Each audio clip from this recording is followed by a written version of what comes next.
नमस्कार, मैं सिद्धार्थ शुक्ला।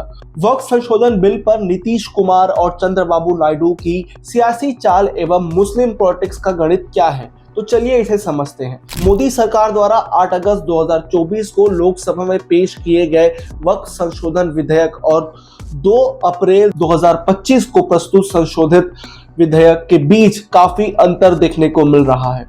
मूल ड्राफ्ट में 14 बड़े बदलाव किए गए, जिनमें से अधिकतर सुझाव ज्वाइंट पार्लियामेंट कमेटी जेपीसी में शामिल टीडीपी प्रमुख चंद्रबाबू नायडू और जेडीयू नेता नीतीश कुमार के सांसदों ने दिए थे। अगर ये बदलाव ना होते तो कानून लागू होने के बाद वक्फ संपत्तियों पर बड़ा भूचाल आ सकता था।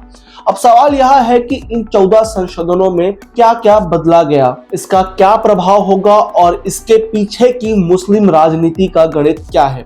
आइए विस्तार से समझते हैं। जेपीसी के 14 बड़े सुझाव जो बिल में जोड़े गए, ये जानने से पहले ये समझिए कि इसे जेपीसी में भेजा क्यों गया। 8 अगस्त 2024 को पेश वक्फ संशोधन विधेयक को विपक्ष के तीव्र विरोध के कारण संसद की 21 सदस्यीय जेपीसी को भेजा गया था। जेपीसी में 19 एनडीए के सांसद, 11 विपक्ष के सांसद और AIMIM के असदुद्दीन ओवैसी शामिल थे। जेपीसी ने 27 जनवरी 2025 को एनडीए सांसदों के सुझाए 14 संशोधनों को मंजूरी दी और विपक्षी सांसदों के संशोधनों को खारिज कर दिया। 19 फरवरी 2025 को मोदी कैबिनेट ने इसे हरी झंडी दी और 2 अप्रैल को इसे लोकसभा में दोबारा पेश किया गया। अब जानते हैं कि इन 14 में से कुछ महत्वपूर्ण संशोधन क्या है। हम आपको पूरे 14 के 14 संशोधन नहीं बताएंगे, लेकिन जो महत्वपूर्ण संशोधन है उसे बताएंगे। मूल विधेयक में वक्फ बाय यूजर प्रावधान को कानून लागू होने से पहले से ही हटाने की बात थी,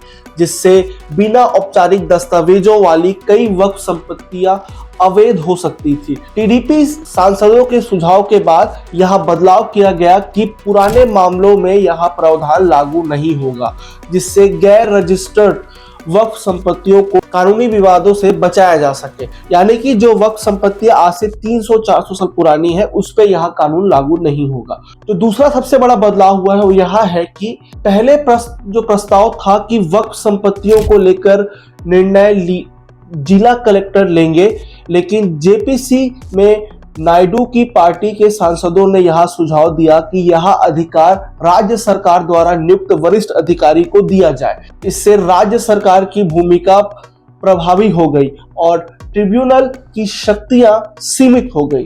अब तीसरा संशोधन समझिए।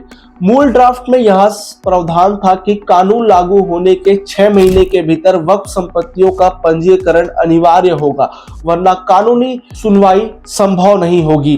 तो जेडीयू सांसद दिलेश्वर कामेत के सुझाव के बाद इस डेडलाइन को लचीला बना दिया गया। अब वक्फ ट्रिब्यूनल उचित कारणों के आधार पर समय सीमा बढ़ा सकता है। जो चौथा बदलाव हुआ अब वो समझते हैं। पहले वक्फ ट्रिब्यूनल में सिर्फ एक जिला जज और एक राज्य सरकार के अधिकारी होते थे, लेकिन संशोधन के बाद अब इसमें मुस्लिम कानून के जानकार को भी शामिल किया जाएगा, जिससे न्यायिक निर्णयों में धार्मिक पहलू को समझ भी जोड़ी जा सके। जो पांचवा सबसे बड़ा संशोधन है उसे समझिए। मूल बिल में वक्फ बोर्ड में कम से कम 2 गैर मुस्लिम सदस्य अनिवार्य करने का प्रावधान था। जेपीसी ने इसे जस का तस रहने दिया, लेकिन यह भी स्पष्ट किया कि यह 2 गैर मुस्लिम सदस्य पदेन सदस्यों के अलावा होंगे। इसके गैर मुस्लिमों की संख्या बढ़ने की संभावना बनी हुई है। अब सवाल यह उठता है कि नीतीश कुमार और चंद्रबाबू नायडू के सुझाव को मोदी सरकार ने क्यों माना। इसके पीछे बहुत से कारण हैं। मोदी सरकार टीडीपी और जेडीयू के सुझावों को अनदेखा नहीं कर सकती थी, क्योंकि एनडीए सरकार का बहुमत इन्हीं 2 सहयोगी दलों के समर्थन पर टिका हुआ है। दूसरा कारण, लोकसभा और राज्यसभा में बहुमत के लिए जेडीयू और टीडीपी का समर्थन जरूरी है। तीसरा कारण, जेडीयू और टीडीपी के पास एनडीए गठबंधन में सबसे ज्यादा सीटें हैं। तो ये कुछ कारण थे जिसके कारण नरेंद्र मोदी वाली एनडीए सरकार ने चंद्रबाबू नायडू और नीतीश कुमार के सुझावों को माना।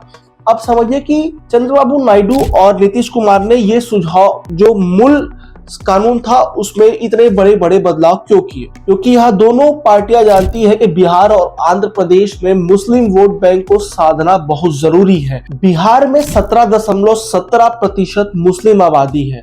243 में से 32 विधानसभा सीटों पर मुस्लिम वोट निर्णायक भूमिका निभाते हैं। 2020 के चुनाव में आरजेडी और कांग्रेस को 75% मुस्लिम वोट मिला था, जबकि जेडीयू को सिर्फ 5%। इसलिए जेडीयू कहीं ना कहीं ये मुस्लिम वोट बैंक को साधना चाहती है। दूसरा, नीतीश कुमार को मुस्लिम वोट वापस पाने के लिए वक्फ मुद्दे पर अपनी छवि सुधारनी होगी, तो तभी उन्हें यह मुस्लिम वोट मिल सकता है। अब आंध्र प्रदेश के बारे में जानते हैं। असल में चंद्रबाबू नायडू को अपने इस मुस्लिम वोट को बचाने के लिए अपनी छवि इस कानून को लेकर मुस्लिम हितैषी करनी बहुत जरूरी थी, क्योंकि आंध्र प्रदेश में करीब 9.5% मुस्लिम आबादी है और 2024 के चुनाव में टीडीपी को लगभग 75% मुस्लिम वोट मिले थे। बीजेपी से गठबंधन के बावजूद टीडीपी मुस्लिम वोट को खोना नहीं चाहती है। इसी कारण से वक्फ मुद्दे पर मुस्लिम नेताओं से चर्चा की और कानून में अहम बदलाव करवाए। तो अंततः इस पूरे खबर का निष्कर्ष जो ये है वो यही निकलता है कि वक्फ संशोधन विधेयक पर टीडीपी और जेडीयू ने जो रणनीति अपनाई वहां साफ दिखाता है कि वे अपने राज्यों में मुस्लिम वोट बैंक को लुभाने में लगे हैं। मोदी सरकार को भी बहुमत बनाए रखने के लिए इन दलों के सुझाव मानने पड़े। इस विधेयक से वक्फ संपत्तियों को लेकर लंबे समय से चली आ रही कानूनी अड़चनों में कम करने की कोशिश की गई है, लेकिन इसके पीछे की सियासी गणित को नजरअंदाज नहीं किया जा सकता। अब देखना यह होगा कि राज्यसभा में यह बिल किस तरह की सियासत के साथ पारित होता है। तो तब तक के लिए मैं इस खबर को यहीं विराम देता हूं। मैं सिद्धार्थ शुक्ला, वयम भारत।